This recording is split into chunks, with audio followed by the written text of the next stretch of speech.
The British Zulu War, 1879, Battle for Supremacy. By the late 19th century, southern Africa was a powder keg.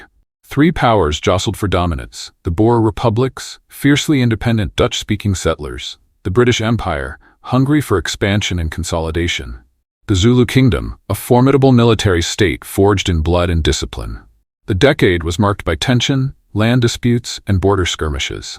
By its end, the Anglo-Zulu War would tilt the balance of power in South Africa forever. The Zulu Kingdom's roots lay in the meteoric rise of King Shaka. In 1816, Shaka seized power in a coup and revolutionized Zulu warfare. He introduced conscription. Every able-bodied man trained from age 14. He armed them with the assegai, a short stabbing spear. Nicknamed the Iklawa, it was said to mimic the sound of flesh being pierced.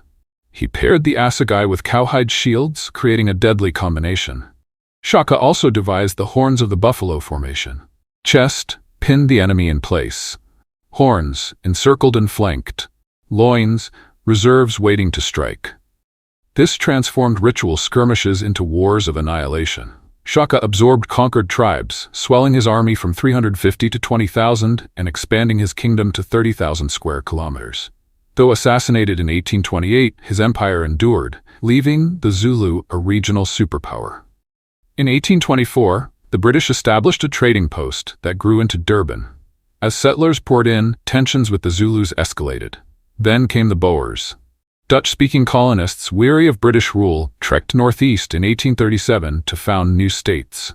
They entered Zulu territory, negotiated land treaties, and clashed with warriors. In 1838, Zulus killed a Boer delegation at the Battle of Murder Hill, sparking war. Zulu warriors even sacked Durban, but the Boers crushed them at Blood River. Afterward, both British and Boers carved land from the Zulus. The Boers founded Transvaal while the British expanded Natal. The Zulus were hemmed in, but not broken. By the 1870s, Britain sought to consolidate South Africa under a confederation. The architect was Theophilus Shepstone, Secretary of State for Native Affairs in Natal. A colonial official steeped in frontier politics, convinced Britain had a duty to westernize the natives, admired King Cetshwayo's dignity and references to Shaka, but underestimated Zulu resolve. Britain annexed the bankrupt Transvaal, alarming the Zulus. Cetshwayo, proud of his independence, refused to cede more land. London instructed colonial authorities not to provoke war, but Shepstone and his allies ignored this. On December 11, 1878, they issued an ultimatum impossible to accept: disband the Zulu army, dismantle their military system, hand over chiefs, pay fines, give missionaries rights, and allow a British agent political power. Cetshwayo rejected it. The trap was sprung. On January 11, 1879, the British invaded the Zulu Kingdom. Commanding them was Lord Chelmsford, a veteran of the Crimean War and colonial campaigns. His experience fighting the Xhosa had left him dismissive of African warriors, a dangerous underestimation. The invasion force numbered 7,800 men. Regular British troops armed with breech-loading Martini Henry rifles supported by cannons, a rocket battery, and Gatling guns. The Natal native contingent, African auxiliaries under British officers. Poorly trained, 9 in 10 carried assegais, only 1 in 10 had outdated rifles. They wore red bandanas to distinguish themselves from Zulus. The Natal native horse, skilled riders from the Isandlwana people, traditional Zulu enemies. They wore tan uniforms, rode basuto ponies, and carried carbines.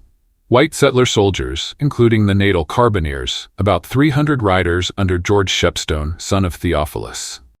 Chelmsford was supremely confident. He believed his modern firepower would crush the Zulu spearmen. Little did he know that King Cetshwayo's 20,000 warriors were already closing in on the British camp at Isandlwana. Subscribe now to prove you are ready for today's victory. Lord Chelmsford, brimming with confidence, devised a three-pronged invasion of Zululand. Left column under Colonel Evelyn Wood, right column under Colonel Charles Pearson, central column under Chelmsford himself, destined to march straight on Ulundi, the Zulu capital. The idea was simple. Wood and Pearson would distract Zulu forces, leaving Chelmsford's central column free to strike the heart of the kingdom. But King Cetshwayo was no fool. He gathered 35,000 warriors and sent them off with a fiery speech. "I have not gone over the seas to look for the white man. Yet they have come into my country. They want to take me. What shall I do?" The warriors thundered back, "Give the matter to us. We will eat up the white men and finish them off." Chelmsford's 7,800 troops trudged forward at a snail's pace. Wagon trains bogged them down, rains swelled rivers, and roads turned to muck. Convinced the Zulus wouldn't fight until he neared Ulundi, Chelmsford sent out reconnaissance units, a fatal miscalculation. Meanwhile, Zulu scouts moved swiftly. They identified Chelmsford's column as the main force and cleverly lured his detachments, and even Chelmsford himself, away from the camp at Isandlwana. Chelmsford, brimming with arrogance, ignored doctrine and left the camp unfortified. On January 22, 1879, the Zulu army of 20,000 men closed in. Veteran commander Nshingwayo Kamahola hesitated, but younger warriors pressed for attack. Scouts reported the British camp scattered like goats grazing, and the order was given. While Chelmsford picnicked 20 kilometers away, Lt. Colonel Henry Pulleine commanded just 1,600 men and 2 cannons. At 11 a.m., British riders chasing cattle stumbled upon the entire Zulu army. Cavalryman James Hamer recalled, "We saw the Zulus like ants in front of us, in perfect order, quiet as mice, stretched out across in an even line." The Zulus abandoned stealth and surged forward in the horns of the buffalo formation. Chest stormed the camp head-on. Horns swept around the flanks. Loins, reserves waiting to strike. Pulleine, underestimating the threat, formed a thin line at the camp's edge instead of retreating to Isandlwana Hill. British rifle volleys and cannon fire tore into the Zulu chest, forcing warriors to ground. But the horns encircled the flanks. Ammunition ran short, crates were screwed shut, slowing resupply. As the British pulled back toward camp, the Zulus charged. Captain Essex recalled, "In a moment all was disorder. Few of the men had time to fix bayonets before the enemy was among them using their assegais with fearful effect." Trooper Sparks described chaos. No kind of formation being made, hemmed in on 3 sides, camp invaded by vast numbers of Zulus. The battle became a slaughter. Isolated groups made desperate last stands. The Zulus took no prisoners. 1,300 British-led troops were killed, including George Shepstone. Zulu losses were heavy but unrecorded. The Battle of Isandlwana was a stunning Zulu victory. Chelmsford's central invasion force was annihilated. As Isandlwana fell, another drama unfolded. At Rorke's Drift, a mission station turned hospital and depot, Lt. John Chard received 2 survivors bearing grim news. The central column was destroyed, and Zulus were coming. With 400 men initially, Chard prepared defenses, but when Prince Dabulamanzi Kampande led 4,000 Zulus across the Buffalo River, disobeying Setshwayo's orders, panic struck. The native horse and contingent fled, leaving Chard with just 150 men. He ordered biscuit crates stacked into barricades. As Zulus stormed the station, the hospital caught fire. Patients were killed and defenders fell back to the inner wall. From 4 p.m. until 2 a.m., wave after wave of Zulu assaults crashed against the barricades, lit by the burning hospital. Private James Hitch, shot in the shoulder, stuffed bandages into his wound and kept fighting. "The first fellow I shot, the second I bayoneted.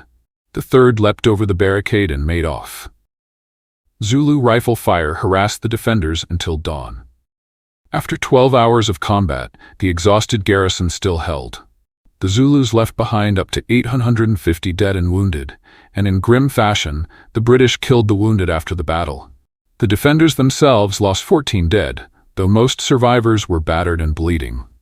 The sheer desperation of the fight was recognized back in London. 11 Victoria Crosses were awarded, including 7 to the 24th Regiment alone, the most ever for a single action by one regiment in British history. The drama of Rorke's Drift later leapt onto the silver screen in the 1964 film Zulu, starring a young Michael Caine and Mangosuthu Buthelezi, the great-grandson of King Setshwayo, playing his own ancestor. But one heroic stand could not disguise the truth. The British campaign was unraveling.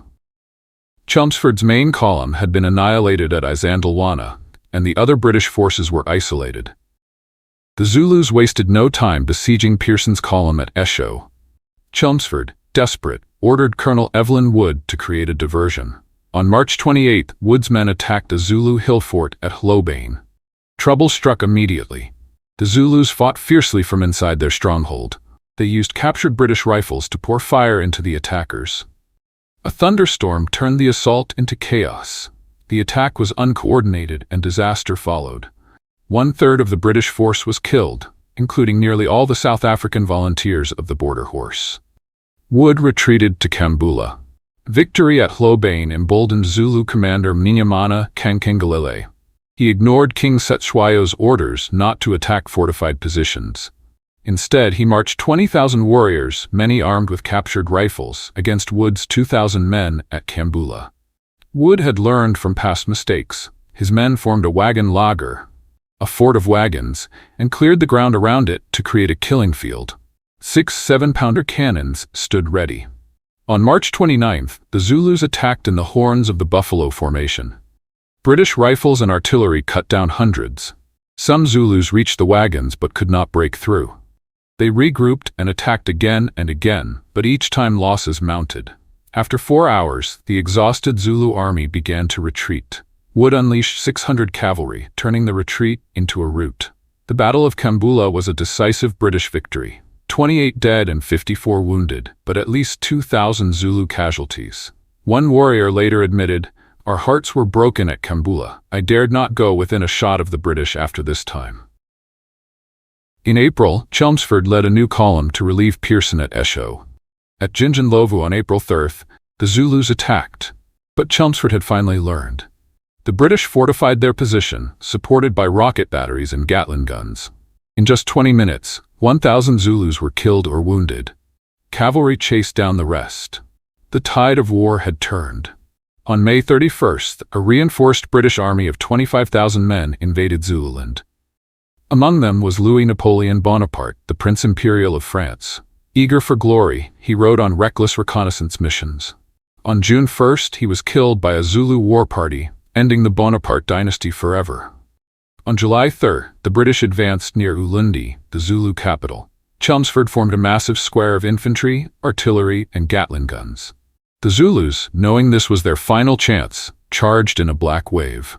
A British soldier recalled, "Nearer they came, 100 yards, 80 yards, still rushing on, a thick black mass.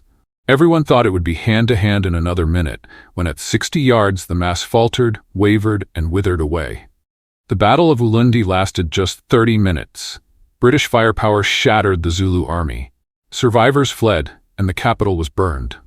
King Cetshwayo escaped but was captured on August 28th. The Anglo-Zulu War ended after 6 months. British-led forces, 1,900 killed.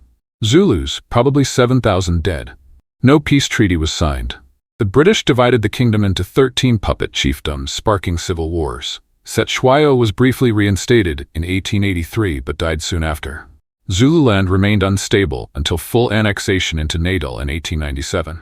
The Zulu identity of the state was only restored in 1994, when post-apartheid South Africa created KwaZulu-Natal. The Zulu resistance against Britain remains legendary. Their courage is remembered worldwide, even as their defeat marked the triumph of imperial firepower. And across the Indian Ocean, another ruler, Tipu Sultan of Mysore, had fought the British with such advanced artillery that they studied his weapons for themselves. His legacy, like Cetshwayo's, remains controversial but unforgettable. Don't forget, follow us, subscribe, and click the notification bell so you never miss more gripping stories of history, courage, and epic battles.